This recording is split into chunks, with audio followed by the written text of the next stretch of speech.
अगर आप कभी केदारनाथ नहीं गए हो तो हम आज आपको केदारनाथ के दर्शन कराएंगे, साथ ही साथ पूरी डिटेल में बताएंगे।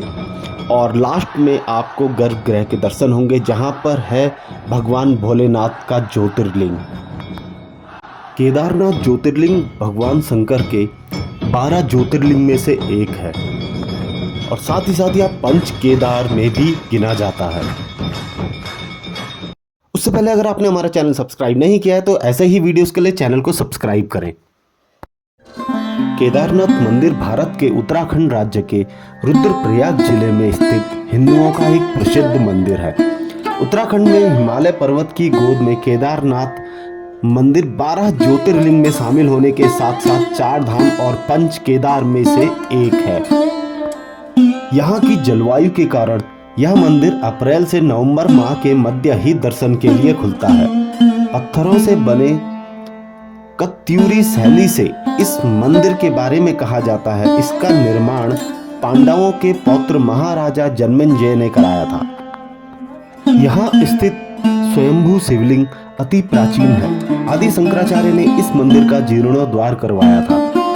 इस मंदिर की आयु के बारे में ऐसा कोई ऐतिहासिक प्रमाण नहीं है, पर 1000 वर्षों से केदारनाथ एक महत्वपूर्ण तीर्थ रहा है। कुछ मतों का कहना है कि यह राजा भोज ने बनाया था और कुछ का मानना है कि यह मंदिर पांडवों द्वारा बनाया गया था।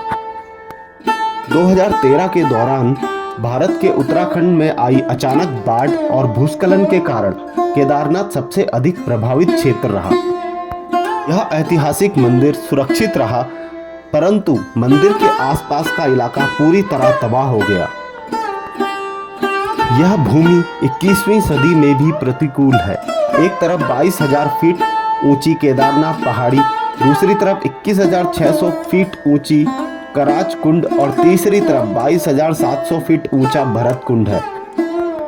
केदारनाथ की बड़ी महिमा है। उत्तराखंड में बद्रीनाथ और केदारनाथ ये 2 प्रधान तीर्थ हैं। दोनों के दर्शनों का बड़ा ही महत्व है। यहाँ पर दर्शन मात्र से ही समस्त पापों के नाश होने और जीवन मुक्ति की प्राप्ति को बतलाया गया है। मंदिर को 3 भागों में बांटा जा सकता है। प्रथम है गर्भगृह, दूसरा भाग है मध्य भाग और तीसरा भाग है सभा मंडप।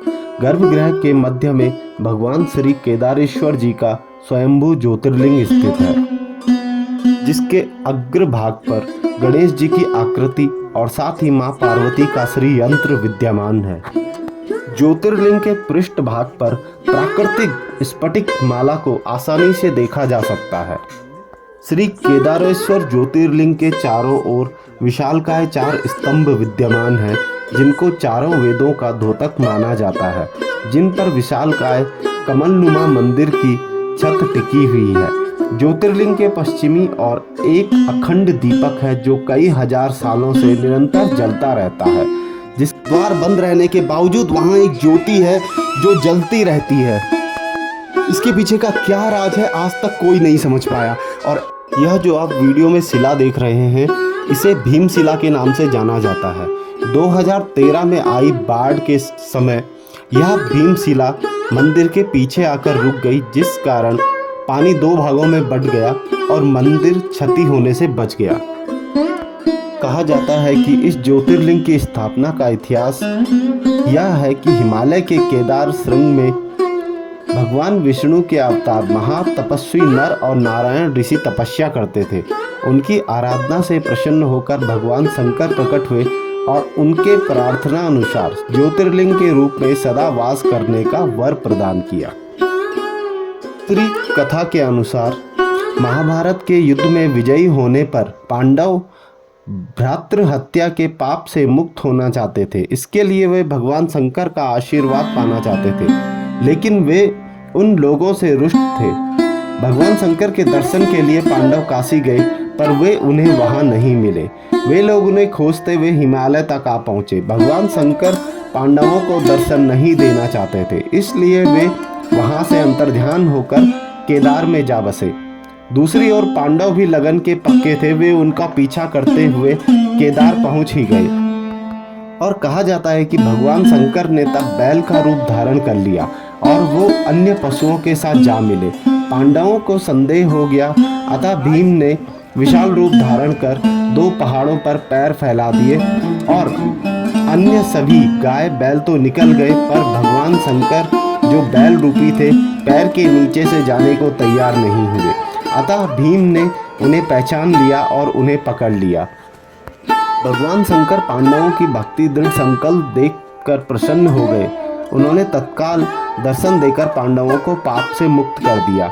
उसी समय से भगवान शंकर बैल की पीठ की आकृति पिंड के रूप में श्री केदारनाथ में पूजे जाते हैं और माना जाता है कि जब भगवान शंकर बैल के रूप में अंतर ध्यान हुए तो उनके धड़ से ऊपर का भाग काठमांडू में प्रकट हुआ, जब अब वहाँ पशुपतिनाथ का प्रसिद्ध मंदिर है।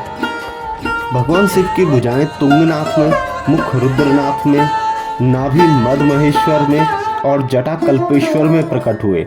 इसलिए इन 4 स्थानों सहित श्री केदारनाथ को पंच केदार के नाम से जाना जाता है। और ऐसी ही वीडियोस और जानकारी के लिए हमारे चैनल को लाइक और सब्सक्राइब जरूर करें।